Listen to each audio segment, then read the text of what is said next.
ओम नारायण नारायण नारायण नारायण। सब मित्रों को राम राम।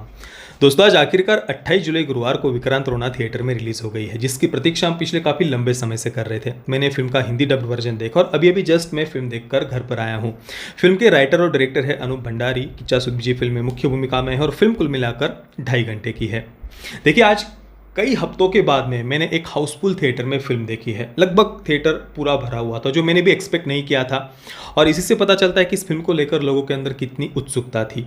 देखिए, किच्चा सुदीप जी मतलब उनकी ये कोई पहली पैन इंडिया फिल्म ऐसी बात नहीं है। इससे पहले भी एक पहलवान नाम की उनकी फिल्म आई थी और भी कई सारी बड़ी बड़ी बॉलीवुड की फिल्मों में भी उन्होंने काम किया हुआ है। मक्खी में भी उनका जो परफॉर्मेंस था वो उसे बहुत बहुत ज़्यादा पसंद किया गया था। तो लोग उन्हें पसंद करते हैं, जानते हैं। और दूसरी तरफ कुछ नया लोग देखना चाहते हैं। विक्रांत रोना का पोस्टर, टीज़र, ट्रेलर आप देखिए, उसने लोगों के अंदर एक एक्साइटमेंट, एक उत्सुकता जगाई थी। और उसी कारण से आज मैंने देखा कि थिएटर लगभग पूरा भरा हुआ था। इसके अपोजिट अगर आप देखेंगे तो बॉलीवुड की पिछले कुछ हफ्तों में कई सारी बड़ी बड़ी फिल्में आई है, उनमें भी 10-15 लोगों से ज़्यादा ऑडियंस मैंने थिएटर में नहीं देखी थी। पर विक्रांत रोना के लिए लोग थे और इसका सबसे मुख्य कारण मुझे यही लगता है कि लोग कुछ नया देखना चाहते हैं। और विक्रांत रोना बिल्कुल वो जो भी हम फिल्म से एक्सपेक्ट करते हैं वो ये फिल्म हमें देती है। विशेषतः फिल्म का जो सेकंड हाफ था वो मुझे बहुत बहुत पसंद आया। फर्स्ट हाफ में जो कैरेक्टर्स थे, जो फिल्म का बेस फिल्म क्रिएट करती है, जो फर्स्ट और सेकंड एक्ट भी जो था फिल्म का, उसे और बेटर बनाया जा सकता था। पर फिर भी फिल्म हमें बिल्कुल भी डिसअपॉइंट नहीं करती है और फिल्म का एंडिंग एक बहुत बड़ा सरप्राइज था। अब देखिए, फिल्म एक पुलिस इन्वेस्टिगेशन ड्रामा भी है, तो इसी से मिलता जुलता अगर आप जासूसी पर आधारित या इन्वेस्टिगेशन पर आधारित या फिर स्पाई थ्रिलर जैसा कंटेंट अगर आप सुनना चाहते हैं तो कुकू एफएम पर इंडियन वुमेन वो बिकेम स्पाइज, ये ऑडियो बुक आप अवश्य सुनना। इस ऑडियो बुक के माध्यम से आपको ऐसी कई सारी महान महिला जासूसों के बारे में जानने को मिलेगा, जिनके कारण आज हम सुरक्षित हैं। अंग्रेजों के जुल्मों सितम के आगे कभी न हारने वाली भारतीय नारी ने कभी तलवार उठा ली तो कभी खुद कुएं में कूदकर आग में झुलसकर खुद को मौत के हवाले करना मंजूर समझा, लेकिन पराधीनता स्वीकार नहीं की। भारतीय महिला जासूस सरस्वती राजमणि वो नाम है जिसने जासूसी की दुनिया में एक अलग ही कीर्तिमान स्थापित किया और भारत की आजादी। और दोस्तों, कुकू एफएम पर ऐसे 4000 से ज़्यादा ऑडियो शोज अवेलेबल है, 1000 घंटों से ज़्यादा की कंटेंट लाइब्रेरी अवेलेबल है, और वो भी motivational, biography, romantic, horror, thriller, crime, drama, comedy, social, cultural, धार्मिक, ऐसे कई सारे अलग अलग जोनरा में ये कंटेंट अवेलेबल है। और वो भी हिंदी और इंग्लिश के ही साथ में कई सारी अन्य प्रादेशिक भाषाओं में भी। और कुकू एफएम एक proudly made in India app है।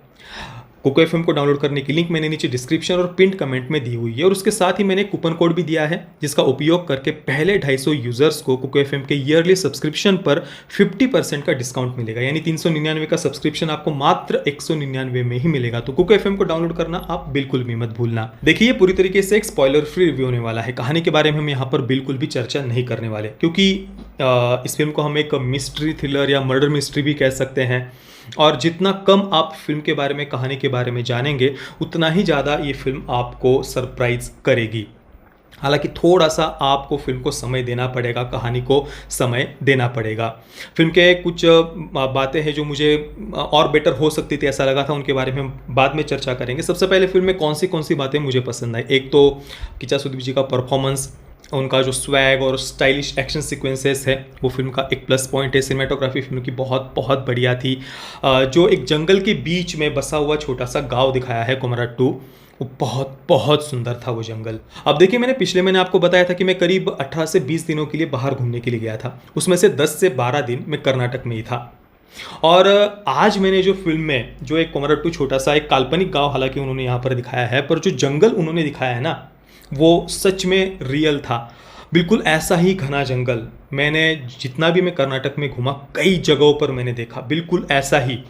मैं अपने पूरे ट्रिप का एक्सपीरियंस शेयर करने वाला हूँ। माफ़ी चाहता हूँ, लगभग 20-25 दिन हो गए मुझे आए हुए, पर फिर भी मैंने अभी तक वीडियो नहीं बनाया उस पर सच कहता हूँ, मेरा जो कर्नाटक में जो मेरा एक्सपीरियंस था, मैं घूमने के लिए गया था, वो बहुत बहुत ज़्यादा बढ़िया था। अगर मैं नहीं घूमा होता, कर्नाटक में नहीं गया होता और फिर मैंने अगर ये फिल्म देखी होती तो शायद मुझे लगता कि यार ये कुछ सेट्स वगैरह क्रिएट किए होंगे, ये रियल नहीं होगा जंगल, पर ना, वो बिल्कुल रियल था। इतना सुंदर जो छोटा सा गांव दिखाया है ना, वो ऐसे ही कई सारे सुंदर गांव, जंगल मैंने अपनी आंखों से देखे। तो ये एक फिल्म का सबसे बड़ा प्लस पॉइंट था, सिनेमेटोग्राफी। और देखिए कई बार फिल्म के ज़्यादातर जो सीन्स थे वो रात के समय के हैं, ट्रेलर में भी आपने देखा होगा। और कई बार जब हम 3D में फिल्म देखते हैं तो रात के समय के जो सीन्स होते हैं वो बहुत ज़्यादा डार्क हो जाते हैं, ठीक से क्लियर पिक्चर हमें दिख नहीं पाती। पर यहाँ पर आपको फिल्म निराश नहीं करेगी। काफ़ी कम बजट में फिल्म बनी हुई है, 90 से 95 करोड़ मैंने देखा कि फिल्म का बजट है। पर फिर भी इतने कम बजट में भी उन्होंने काफ़ी तांत्रिक दृष्टि से फिल्म हमें काफ़ी प्रभावित करती है। 3D इफेक्ट्स ज़्यादा नहीं है फिल्म में, पर जितने भी हैं उतने हमें सरप्राइज करते हैं। बिल्कुल कई सारे सीन्स में जो कुछ भाले हो या और भी कुछ जो चीज़ें हैं वो हमारे बिल्कुल आंखों पर आती हुई हमें दिखती है। और आजकल कई सारी 3D फिल्म्स में देखता हूँ केवल नाम के लिए होती है, पर यहाँ पर इस फिल्म में आपको वो 3D इफेक्ट्स कुछ ज़्यादा नहीं है, पर जो कुछ भी है वो आपको देखने को मिलेंगे, वो सरप्राइज करेंगे आपको। तो सिनेमाटोग्राफी, किचा सुदीप जी का परफॉर्मेंस, जो सुंदर जंगल था, ये बातें मुझे फिल्म की बहुत बहुत पसंद आई।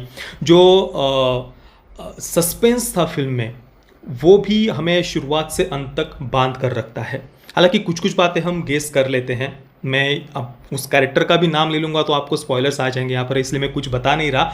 पर हाँ, जो कुछ एक दो कैरेक्टर्स को लेकर थोड़ा सा उन्होंने सस्पेंस बनाने का प्रयास किया है, वो थोड़ा सा हम पहले गेस कर लेते हैं। पर फिर भी एक बहुत बड़ा जो रिवील बाद में होता है वो सस्पेंस फिल्म बनाकर रख पाती है, वहाँ पर फिल्म हमें सरप्राइज करती है।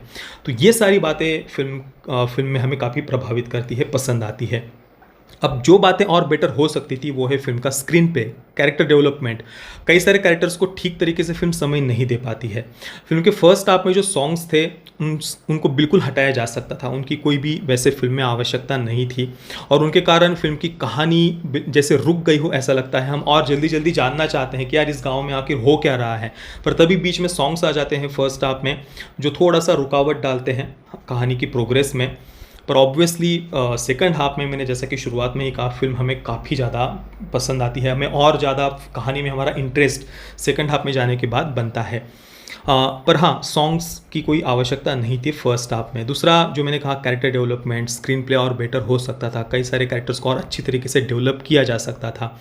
अभी फिल्म जैसे बस ऊपर ऊपर से कुछ कैरेक्टर्स के बारे में बताती है और उनको वहीं पर छोड़ देती है। कई सारे सीन्स एब्रप्टली अचानक से कट हो जाते हैं और कहानी आगे बढ़ जाती है दूसरे सब प्लॉट पर, जबकि उन सीन्स को और थोड़ा सा समय दिया जा सकता था सॉन्ग्स वगैरह हटाकर। जैसे कि अगर मैं आपको कुछ उदाहरण दूँ तो इंटरवल से पहले वाला जो सस्पेंस फिल्म रिवील करती है, वो सीन ऐसा लगता है इंटरवल से जस्ट पहले जो सीन आता है, देखिए जब आप फिल्म देखेंगे तो आपको भी ये लगेगा वो सीन अचानक से फिल्म में आ गया है ऐसे लगता है। और उसके बाद इंटरवल के बाद जब फिल्म शुरू होती है तो दूसरी किसी जगह से शुरू होती है, जबकि जो एक टेंशन, जो एक सरप्राइज जो बिल्ड दिखाया था फिल्म ने हमें इंटरवल से पहले, हम ये एक्सपेक्ट करते हैं कि इंटरवल के बाद फिल्म वहीं से शुरू हो, पर वैसा नहीं होता है। ऐसा कई जगहों पर फिल्म में हमें लगता है, जैसे कि विक्रांत रोना का कैरेक्टर सेकंड हाफ में एक जगह पर एक स्मगलिंग का अड्डा है, वहाँ पर वो कई लोगों को मारता है, पर वो स्मगलिंग का अड्डा वहाँ वो कैसे जाता है, वहाँ पर मारने के बाद क्या होता है, ऐसे मतलब उसको ठीक तरीके से उन्होंने एक्सप्लेन नहीं किया है। दूसरा, इस गांव में करीब 16 या 18 बच्चों की मृत्यु हुई है, उनको मारकर पेड़ों से टांग दिया जाता है। इतनी भयानक घटना इस गांव में काफ़ी लंबे समय से होती आ रही है। और इसी बीच में एक पुलिस ऑफिसर की भी मृत्यु हुई है जो हमें ट्रेलर में ही बताया गया था। ये सब कुछ काफ़ी लंबे समय से यहाँ पर एक के बाद एक हत्याएं होती जा रही है, पर फिर भी इस गांव के जो बच्चे हैं वो हम देखते हैं कि वो खुले में घूम रहे हैं। लोगों के अंदर जो एक डर दिखना चाहिए था इन सारी घटनाओं को लेकर, या उस सीरियल किलर को लेकर या जो कुछ भी वो ब्रह्म राक्षस के कारण ये हो रहा है, ऐसा जो उनकी मान्यता है, उस बात को लेकर वो डर हमें नहीं दिखता है, बच्चे घूमते हुए हमें दिखते हैं। तो वो एक टेंशन फिल्म और ज़्यादा बिल्ड कर सकती थी ऑडियंस के अंदर। ये फिल्म एक पुलिस इन्वेस्टिगेशन ड्रामा तो है ही, पर उसके साथ में ही action, adventure, fantasy, horror, thriller, murder mystery, family drama, social drama और इन्वेस्टिगेशन के बारे में तो मैंने आपको बताया ही। ऐसे कई सारे अलग अलग जोनरा आपको इस एक फिल्म में देखने को मिलेंगे।